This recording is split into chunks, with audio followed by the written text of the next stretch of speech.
তিন ব্যক্তিকে আল্লাহ তাআলা ঘৃণা করেন।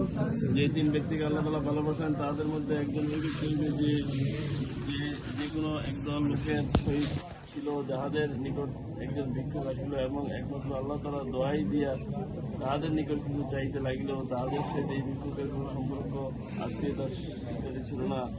লোকেরা ভিক্ষুককে কিছুই দিল না। তাহাদের মধ্যে হইতে উক্ত ব্যক্তি উঠিল এবং কোনো ভিক্ষুককে কিছু দিয়া দিল, যাহা আল্লাহ তাআলা ব্যতীত আর অথবা ওই ভিক্ষুক ব্যতীত আর কেউ জানিল না।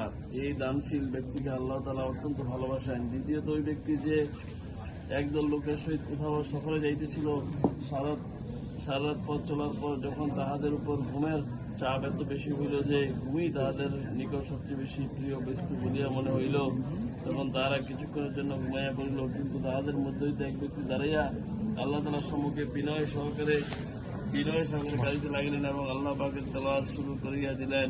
তৃতীয় ব্যক্তি যে কোনো এক দলের সহিত জেহাদে শরীক ছিল, দলটি জেহাদে পরাজিত হইয়া গেল, কিন্তু তাহাদের মধ্যে হইতে এক ব্যক্তি বুক টান করিয়া সম্মুখে অগ্রসর হইল এবং শহীদ